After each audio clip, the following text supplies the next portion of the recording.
Buenas noches a todos. Si me escuchan bien, por favor. Creo que tenía unos problemitas con el micrófono. Si alguien me puede confirmar si se escucha bien para poder empezar.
Buenas noches. Un favor, no sé si se escucha bien, si se ve bien mi pantalla.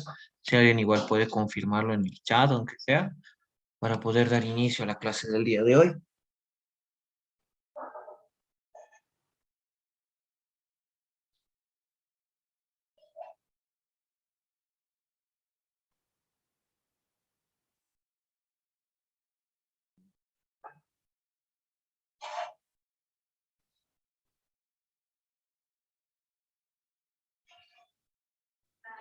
Buenas noches.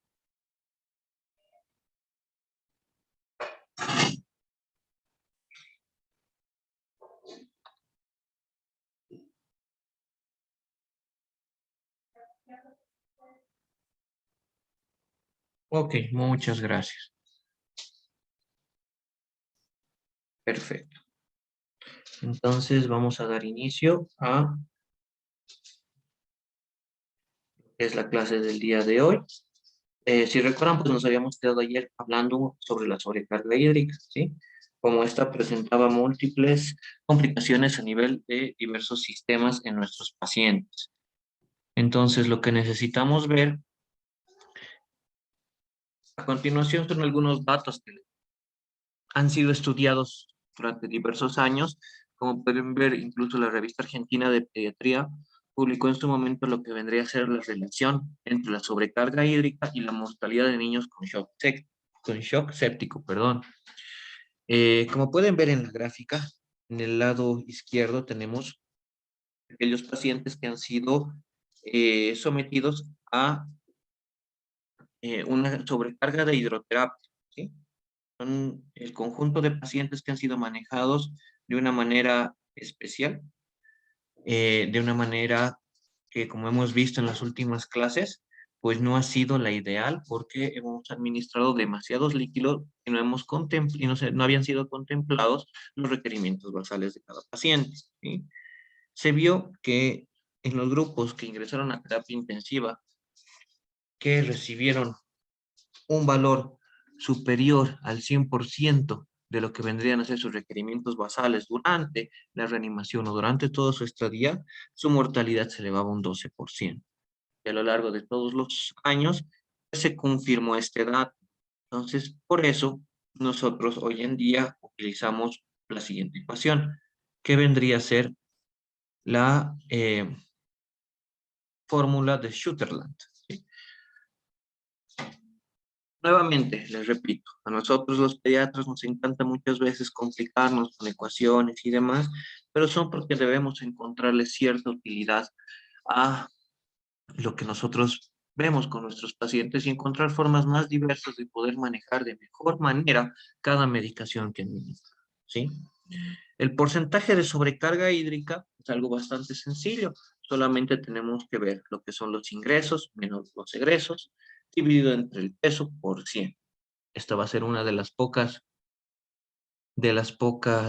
ecuaciones que vamos a utilizar aún el peso de los pacientes, sea o no sea indistinto la edad o el peso mínimo, el peso máximo. En esta ecuación a lo que me voy es que no vamos a utilizar la superficie corporal como habíamos estado viendo en la parte de la presentación del día de ayer.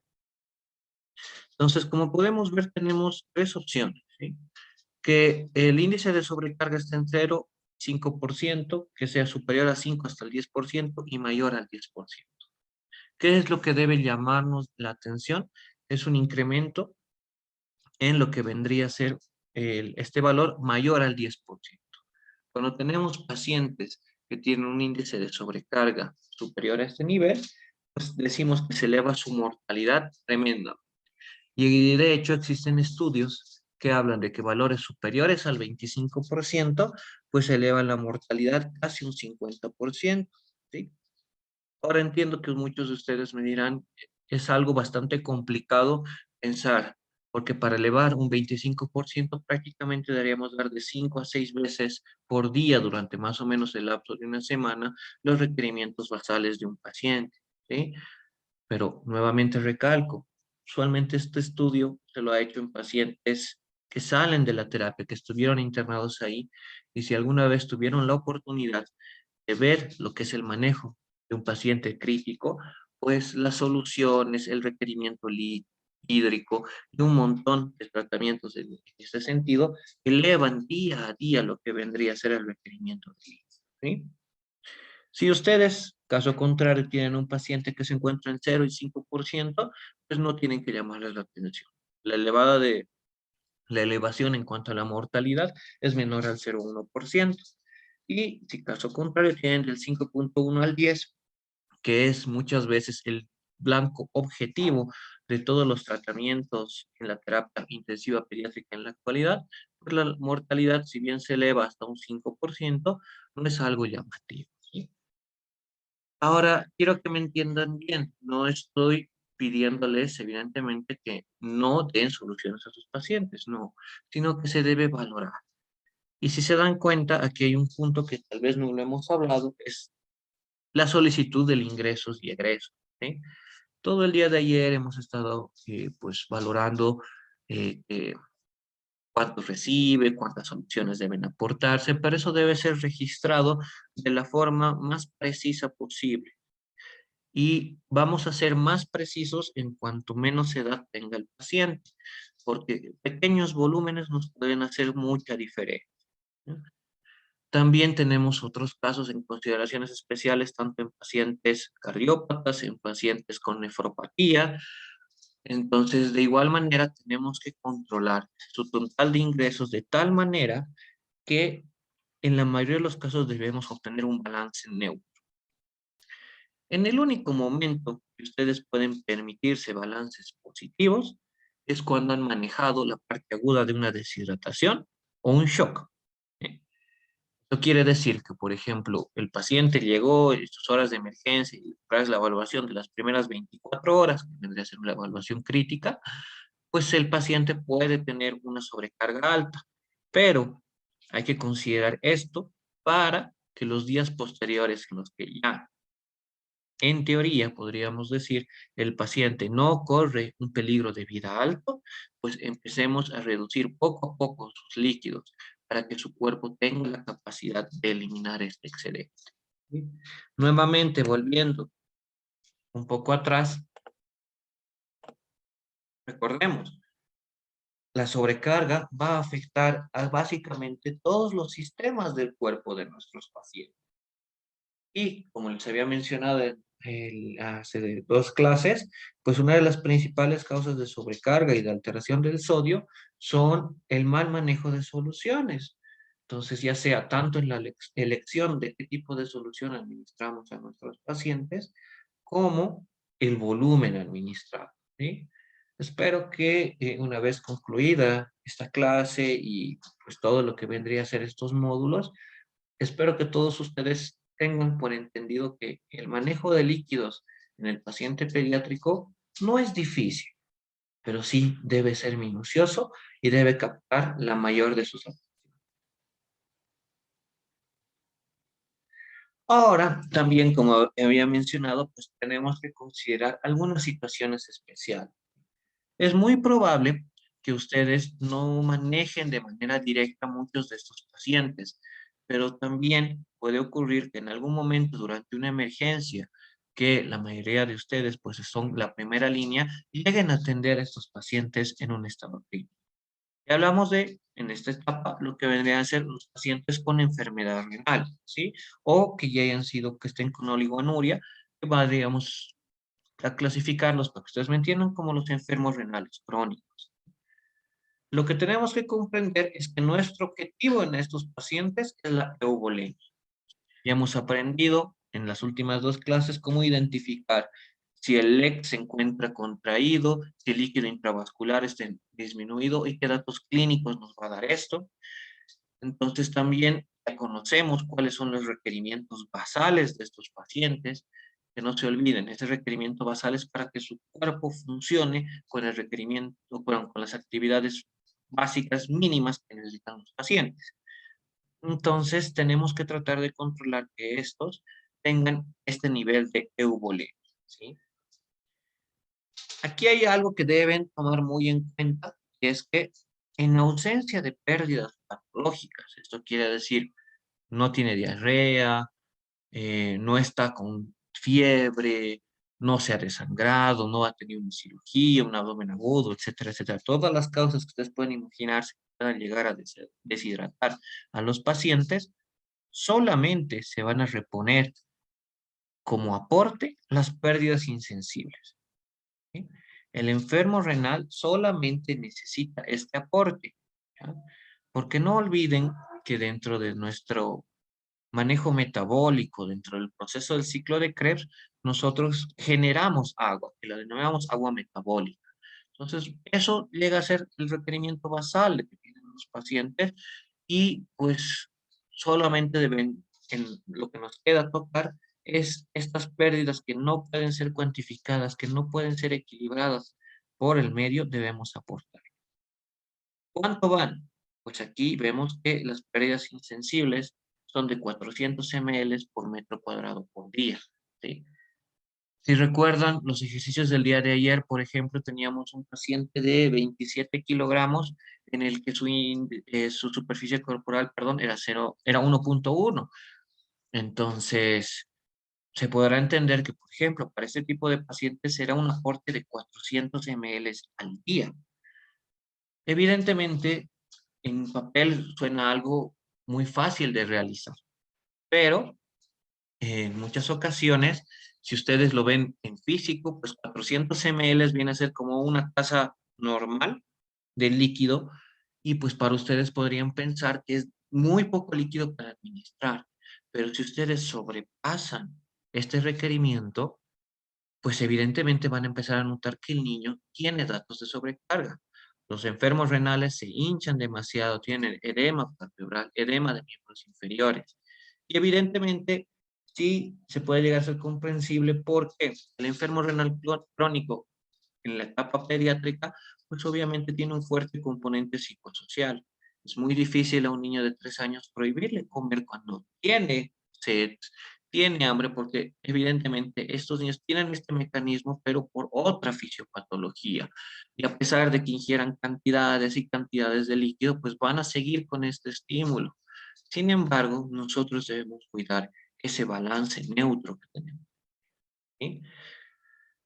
Ahora bien, eh, debemos comprender que en estas pérdidas insensibles la concentración de sodio no es significativa, ¿sí? Para que me entiendan, en el sudor, en la eliminación de agua por vía respiratoria, que son las dos principales pérdidas insensibles, la concentración de sodio es menor a 30 miliequivalentes por litro.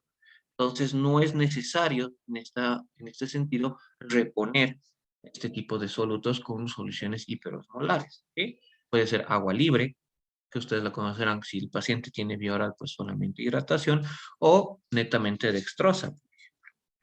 No necesitamos agregar porque son componentes básicos, ¿sí? Y es por eso que aquí recalco en la diapositiva que la reposición entonces será con glucosa al 5% o más conocida como dextrosa a razón de 400 ml por metro cuadrado por. He mencionado también y se les he recalcado que existe otro grupo de pacientes en los cuales debemos tener cierto cuidado en cuanto a lo que es el manejo de líquidos. Y ese es el paciente cardiópata, ¿sí? Ahora bien, ¿cuál es el paciente cardiópata?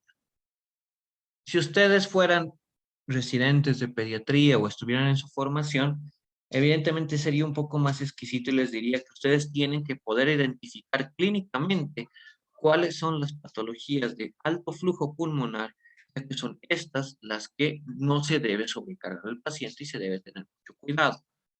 Sin embargo, sé que estamos ahorita en un auditorio que tenemos médicos generales, estudiantes en formación, auxiliares de enfermería que no están en permanente interacción con niños. Entonces, pedirles que identifiquen de una forma precisa es un poco complicado. Pero sí, es muy fácil obtener la información a partir de la madre, porque toda madre, en cuanto se le dice que su niño tiene un soplo, se lo queda grabado de por vida. Las que sean madres y alguna vez hayan pasado por esto, los que sean papás, saben que una vez lo dicen y cuando el niño tiene 18 o 23 años, le dicen, tú tenías un soplo en el corazón. Puede ser que el resto de la explicación nos haya dicho que era un soplo fisiológico, un soplo bueno, pero eso no se queda en la familia. Solamente se queda que hay algo malo, que alguna vez lo tuvo y que pues hay que mencionar, ¿sí? Entonces es la obligación de todos ustedes preguntar. ¿Alguna vez le han dicho que tiene algún problema del corazón? Sí, tiene un soplo. Bueno, considérenlo como cardiópata y van a tomar las siguientes consideraciones. El objetivo en este tipo de pacientes va a ser restringir los líquidos para disminuir la precarga, ¿sí? No se olviden que evidentemente esto está fuera de lo que es un cuadro de deshidratación. Vamos a restringir en aquellos pacientes que tenemos de una cardiopatía. Por ejemplo, si tienen que ser operados del apéndice, por cierto motivo, no tenemos la valoración, pero vamos a dejarlos en ayuno, vamos a restringir soluciones a un volumen que ahorita vamos a mencionar.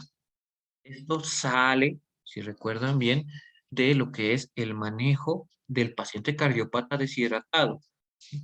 Que si bien reducimos lo que es el esquema, no estamos buscando disminuir lo que es la precarga, sino el paciente con un shock cardiogénico, por ejemplo, está ya con una disminución de la precarga, pues tenemos que tratar de mantenerlo estable, ¿sí? Este concepto es para el resto de los estados que no son críticos. Entonces, debemos recordar un fundamento de fisiología que la carga osmolar, que le hablamos hace algunas clases, es de 350 miliosmoles por metro cuadrado día. Y por lo tanto, la capacidad de concentración urinaria en el mayor de 2 años es de 1200 miliosmoles por litro. Entonces, nosotros, ¿qué requerimos en un paciente? Hacemos una regla de 3 sencilla, vemos que tenemos 350 miliosmoles por litro y tenemos una capacidad de eliminar 1200 miliosmoles. Entonces necesitamos una orina mínima en los pacientes de 291 ml o 300 para redondear. Entonces tenemos que mantener este volumen. Lo que nos va a guiar para entender que estamos disminuyendo la precarga sin condicionar las funciones del resto de los órganos es mantener este flujo urinario. La reposición que nosotros vamos a hacer en este tipo de pacientes va a ser la suma de las pérdidas insensibles, que ya hemos mencionado que son 400 ml por metro cuadrado, más el volumen mínimo urinario que sea necesario para eliminar la carga osmolar mínima requerida en pacientes. Entonces tenemos que son 300 ml por metro cuadrado por día. Si hacemos una sumatoria, tenemos 700 ml por metro cuadrado por día que son necesarios para ser administrados en el paciente cardiópata. Si hacen una comparación, por ejemplo, de los requerimientos que hemos hablado el día de ayer, pues básicamente es alrededor de el 50-75% del requerimiento basal. ¿Sí? Entonces, eso es lo que van a aplicar en los pacientes que ustedes vean que tengan una sospecha. En este caso, de igual forma, la reposición hídrica se va a hacer con una solución glucosalina, porque aquí evidentemente ya estamos tomando en cuenta que hay una pérdida urinaria. Entonces ahí evidentemente vamos a perder sodio. Entonces la disolución indicada para las soluciones basales es una solución glucosalina que tiene 77 equivalentes litro de sodio. Y el volumen total pues será de 700 a 800 ml por grado. Y una consideración también especial se va a dar en aquellos pacientes que ustedes sospechen de un síndrome nefrítico, ¿sí? En el caso de un paciente con este síndrome, la reposición se va a poder calcular a razón de las pérdidas insensibles y 2/3 de la diuresis. Entonces, ustedes comprenderán que tienen los 400 ml metro cuadrado más lo que ustedes vayan a obtener de su diuresis de 24 horas, tienen que reponer.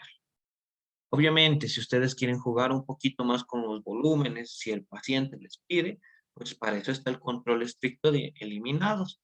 Entonces, tienen su primer control de 6 horas, calculamos cuánto orinado y de acuerdo a ese volumen, pues vamos a poder administrar lo que es los líquidos para estos. Cuando nosotros hacemos una corrección rápida de líquido en cualquier paciente, tenemos cierto objetivo, que es el de corregir la hipovolemia, ¿sí? ¿Para qué nosotros corregimos la hipovolemia? Para mejorar la oxigenación y mejorar el gasto cálorico. Cuando ustedes se planteen utilizar soluciones de rescate líquidos en cualquier tipo de paciente, tienen que darse cuenta que estos dos son sus objetivos y por lo tanto tienen que buscar cómo voy a evaluar que mis objetivos se hayan cumplido. Ya habiéndoles mencionado reiteradas oportunidades, recuerden el triángulo de evaluación pediátrica, el ABCDE, la monitorización. Entonces, es importante que ustedes utilicen esas herramientas.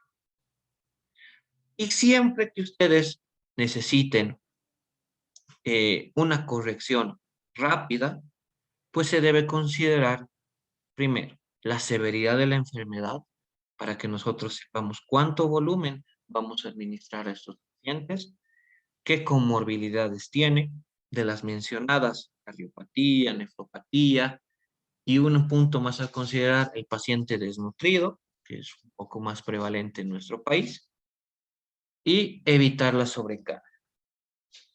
Para que sea valedera la aclaración del paciente desnutrido, básicamente lo que ustedes van a tratar a un desnutrido es como un cardiópata.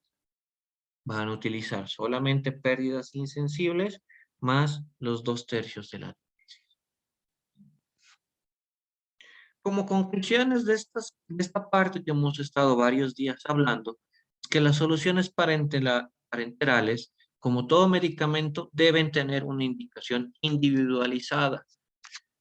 El objetivo de esta parte del curso es que ustedes se saquen el kit de adultólogos, no indiquen 1000 ml para 8 horas de glucosalino fisiológico como usualmente se hace en un adulto y se personalice cada indicación, ¿sí? Para tratar de individualizarla de acuerdo a su edad, de acuerdo a su estado hemodinámico, cómo se encuentra y cómo valoramos que está el medio interno y si tiene o no comorbilidades. También que la fluidoterapia requiere para su control de dos herramientas que son bastante sencillas: el balance hídrico y el control de peso. El control de peso es muy sencillo en la edad pediátrica y no lo tomen como una indicación cargosa, para que me entiendan. Sé que muchas veces se puede ver que nosotros fregamos que todo el tiempo es pesarlo al paciente. Las enfermeras en el auditorio me entenderán porque muchas veces agarramos y decimos, tienes que pesarlo hoy día en la mañana, en de aquí a 8 horas, pero es, como habíamos hablado, es muy dinámico el peso en el paciente deshidratado y también en el paciente que se sobrecarga. Y para nosotros es como un signo clínico. El paciente sube de peso 700 ml en 8 horas, sabemos que se está sobrecargando. Si se sube 300, 400 ml, sabemos que ha recuperado del estado de deshidratación, vuelto a su peso basal, o estamos aportando demasiado líquido, ¿sí? Y el balance hídrico, pues, creo que todos hemos visto hojas de balance hídrico, todos hemos visto lo que se considera, ayer hablamos, no que lo olviden, todo lo que entre por la boca por solución parenteral vendría a ser un ingerido, y los eliminados más la diuresis, la catarsis, que vendría a ser las ondas, los vómitos, y las pérdidas insensibles. Y la sobrecarga hídrica es tan o más nociva que la deshidratación. Entonces tengan cuidado al sobrecargar a sus pacientes. Van a ver que si aplican lo que han aprendido durante estos días, pues van a tener finales más felices con sus pacientes. Ahora, un punto que sí se me queda debiendo de esta parte es, bueno, se habla del balance hídrico, que el balance hídrico, pues ¿cómo lo calculamos? Y el balance hídrico, para que tengan una definición en pediatría, se refiere básicamente a la cantidad de líquido que entra y sale del cuerpo de un niño durante un periodo de tiempo determinado. Este balance lo que vamos a hacer va a ser tratar de comparar la cantidad de líquido que el niño consume a través de la alimentación, las bebidas, las soluciones parenterales y la cantidad de líquido que pierde a través de orina, heces, sudor y respiración. Un balance hídrico positivo, ¿qué nos va a significar? Que el niño ha consumido más líquido de lo que ha podido perder, lo que puede llevar a la retención de líquidos y por tanto a la sobrecarga hídrica. Y por otro lado, pues el balance negativo nos dirá que el niño está perdiendo más de lo que está recibiendo, ¿sí? Es importante en la atención médica pediátrica, especialmente en los niños gravemente enfermos. Lo que nunca van a ver a un pediatra actualizado pedir es un paciente que se encuentre estable, pedirle lo que vendría a ser eh, un balance hídrico, un registro de ingeridos eliminados a un paciente que no lleva soluciones, básicamente, que no tiene ninguna pérdida incrementada. Entonces, obviamente, en ese niño no será necesario. Pero aquel niño que acaba de ingresar, que ingresó por gastroenteritis, que ha sido sometido a una cirugía en las últimas horas, pues requerimos sí de esta indicación para conocer ciertos. Entonces, cuando nosotros hablamos de ingeridos, pues evidentemente una de las principales cargas va a ser la ingesta oral, ¿sí? La ingesta oral la vamos a cuantificar. Ahora, evidentemente es muy complicado valorar cuánto de agua te va a administrar una porción de ración seca de kilocalorías. Para eso existe el cálculo de las pérdidas insensibles, que vamos a hablar un poquito más adelante, y del agua metabólica. El agua metabólica, como tal, se han hecho múltiples estudios tratando de determinar una ecuación que nos diga cuánto es la realidad, dependiendo del peso del niño, para administrar. Sin embargo, yo creo que en este curso ya les he sobrecargado de fórmulas y existe una forma mucho más sencilla de incluir al agua metabólica sin saber cuánto es en lo que vendría a ser las pérdidas insensibles, que hablaré un poquito más. Y evidentemente, nuevamente vamos a destacar que tenemos que cuantificar de manera precisa los ingresos a partir de la venoclisis como solución basal o como sobrecarga hídrica, la dilución de medicamentos, no yendo muy lejos. El día miércoles que tuve que suspender la clase, tenía un paciente que tenía un mes que pesaba 3.3 kilogramos. Personal de enfermería me entenderá y los doctores que manejen estaba con un cuadro de una neumonía. Este pacientito estaba recibiendo cefotaxima y cloxaxilina. Alrededor de las 12 del mediodía empezó nuevamente con dificultad respiratoria, a pesar de que había evolucionado bien en las horas anteriores, empezó con crépitos a nivel pulmonar, y cuando yo lo valoré, pues sospeché de que algo había habido una complicación, se había tal vez atelectasiado, y al momento de ir a los ingeridos eliminados me di cuenta que a este niño los antibióticos los estaban diluyendo como si fuera un adulto. Para que entren en contexto, este niño recibía de soluciones basales para 8 horas 150 ml por su peso. Eso tendría que ser el mínimo que tenía que recibir sin recibir seno materno, era su valor total. Sin embargo, como diluían durante el día, vamos a poner así, la cloxacilina le diluía cada 6 horas y la cefotaxima cada 3, estaba recibiendo básicamente 1 litro y un poquito más de líquido extra, ¿sí? Que no fue hasta básicamente las 3 de la tarde, cuando pude tener el escrito de ingeridos eliminados, que pude darme cuenta y comprender que este niño no había tenido una complicación directa de su patología, sino lo habíamos sobrecargado. Y evidentemente, valorar el edema palpebral en un niño de 1 mes es bastante complicado. El edema en miembros inferiores, cuando procuramos en el lugar donde trabajo no desabrigarlos todo el tiempo, es un lugar bastante frío, entonces sí. Entonces vean que es importante conocer en cuánto se diluye cada medicamento, ¿sí? Para eso, cuando hablemos de antibiótico-terapia, sí les voy a tratar de brindar algunas tablas de los medicamentos más utilizados y cuánto es la dilución mínima. Obviamente se puede agarrar y diluir la cloxacilina en 10 ml. Evidentemente me va a generar una tromboflebitis, pero hay volúmenes mínimos que deberíamos como médicos manejar. Sé que durante nuestra formación pues no se nos ha enseñado y durante la aplicación clínica, especialmente en el adulto, pues tampoco se utiliza. Y otro punto también muy importante son las transfusiones sanguíneas. Existe, y vamos a verlo en el tema del tratamiento de la anemia, que muchas veces durante una transfusión, igual que se utiliza en los adultos, se utiliza dosis de furosemida para estimular diuresis, ¿sí? Es porque obviamente estamos dando una carga bastante alta de solutos, de agua, de manera de sangre en nuestro paciente. Entonces necesitamos estimular para que no se demande. ¿Listo? En cuanto a los eliminados, pues a los eliminados tenemos la diuresis, que debemos cuantificarla siempre en ml, la catarsis, que usualmente tenemos dos opciones. En los niños que así requieran, podemos pesar los pañales para obtener un valor aproximado.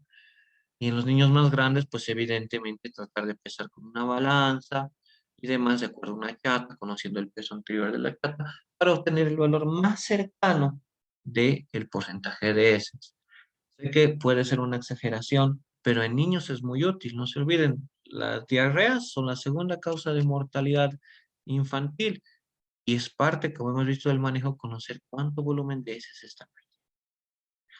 De igual forma, vómitos, sondas y drenajes siempre deben tener su cuantificación, siempre debemos tener el volumen lo más real posible para valorar también cuánta pérdida han tenido.